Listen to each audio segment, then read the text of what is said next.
ମାଲକାନଗିରି ଜିଲ୍ଲା ପରିଷଦ ଆନୁକୂଲ୍ୟରେ ମାଲକାନଗିରି ଜିଲ୍ଲା ସିପିଆଇର ପରିଷଦ ବୈଠକ ଅନୁଷ୍ଠିତ ହେଉଛି। ଭାରତବର୍ଷର ଯେଉଁ ସାମ୍ପ୍ରତିକ ରାଜନୈତିକ ପରିସ୍ଥିତି, ଓଡ଼ିଶାର ଯେଉଁ ସାମ୍ପ୍ରଦାୟିକ ରାଜନୈତିକ ବିଭାଜନ ପାଇଁ ଓଡ଼ିଶାରେ ବିଭିନ୍ନ ଉଦ୍ୟମ ଚାଲିଛି, ୟା ବିରୁଦ୍ଧରେ ଜନଗଣଙ୍କର ମୌଳିକ ଦାବିକୁ ନେଇ କମ୍ୟୁନିଷ୍ଟମାନେ କିଭଳି ଭାବରେ ତାଙ୍କ ସାମ୍ବିଧାନିକ ଅଧିକାରକୁ ସାବ୍ୟସ୍ତ କରିବେ ସେ ସମ୍ପର୍କରେ ନିର୍ଦ୍ଧାରଣ କରିବା ପାଇଁ, କାର୍ଯ୍ୟକ୍ରମ ନିର୍ଦ୍ଧାରଣ କରିବା ପାଇଁ ଆମେ କମ୍ୟୁନିଷ୍ଟମାନେ ଆଜି ଜିଲ୍ଲା ପରିଷଦ ବୈଠକରେ ଅନୁଷ୍ଠିତ ହେଉଥିବା ବୈଠକରେ ଯୋଗ ଦେଇଛୁ।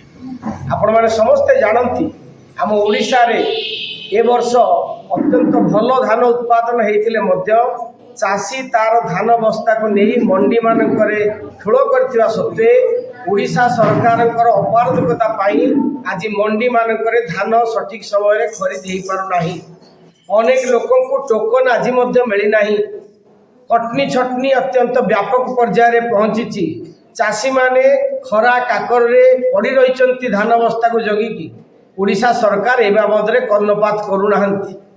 ଦ୍ୱିତୀୟ ଦାବି ହେଉଛି ଏ ସମସ୍ତ କଥାକୁ ଯେଭଳି ଭାବରେ ସରକାର କାର୍ଯ୍ୟସୂଚୀ ଜରିଆରେ ଘୋଷଣା କରିଥିଲେ କିଣିବା ପାଇଁ, ଆଜି ଏପର୍ଯ୍ୟନ୍ତ ସରକାର ସେ କଥାକୁ କଲେ ନାହିଁ। ଓଡ଼ିଶାରେ ବିଦ୍ୟୁତ ଗ୍ରାହକମାନଙ୍କୁ ଶୋଷଣ କରିବା ପାଇଁ ଆଜି ସ୍ମାର୍ଟ ମିଟର ଜରିଆରେ ଟାଟା କମ୍ପାନୀକୁ ସହାୟତା କରିବାକୁ ଯାଇ ଓଡ଼ିଶା ସରକାର ବିଦ୍ୟୁତ ଗ୍ରାହକମାନଙ୍କୁ ଅଧିକ ପରିମାଣରେ ଶୋଷଣ କରିବାକୁ ସୁଯୋଗ ସୃଷ୍ଟି କରିଛନ୍ତି ଟାଟା କମ୍ପାନୀ ପାଖରେ।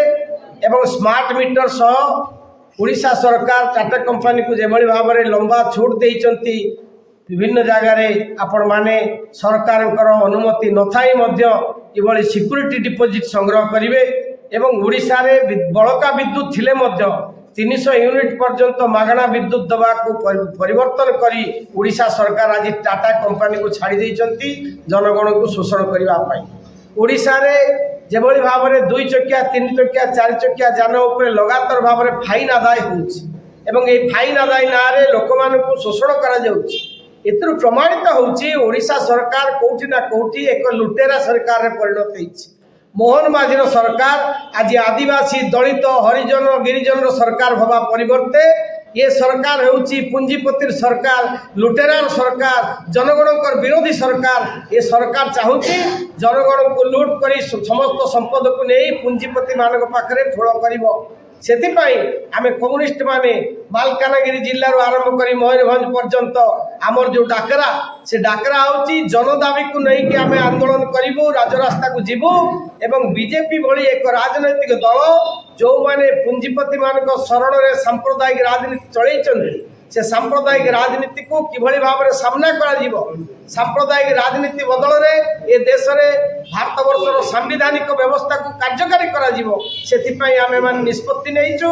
ଶେଷ ପର୍ଯ୍ୟନ୍ତ ଆମେ ଲଢ଼େଇ ଲଗାତାର ଭାବରେ ଜାରି ରଖିବୁ ଏବଂ ଗତ 100 ବର୍ଷ ଧରି କମ୍ୟୁନିଷ୍ଟମାନେ ଯେଉଁ ଲଢ଼େଇ କରିଛନ୍ତି, ଆଜି ଶତବାର୍ଷିକୀ ଅବସରରେ ଆମେ ଶପଥ ନେଉଛୁ ଆଗାମୀ ଦିନରେ ଭାରତବର୍ଷର ଜନଗଣଙ୍କର ଅଧିକାରକୁ ଶେଷ ପର୍ଯ୍ୟନ୍ତ ଆମେ ଲଢ଼େଇ ଜାରି ରଖିବୁ। ଆମ ଅଧିକାର ପାଇବା ପର୍ଯ୍ୟନ୍ତ, ଆମ ସମ୍ବିଧାନକୁ ବଞ୍ଚେଇ ରଖିବା ପର୍ଯ୍ୟନ୍ତ ଆମ ଅଧିକାରକୁ ସାବ୍ୟସ୍ତ କରିବୁ।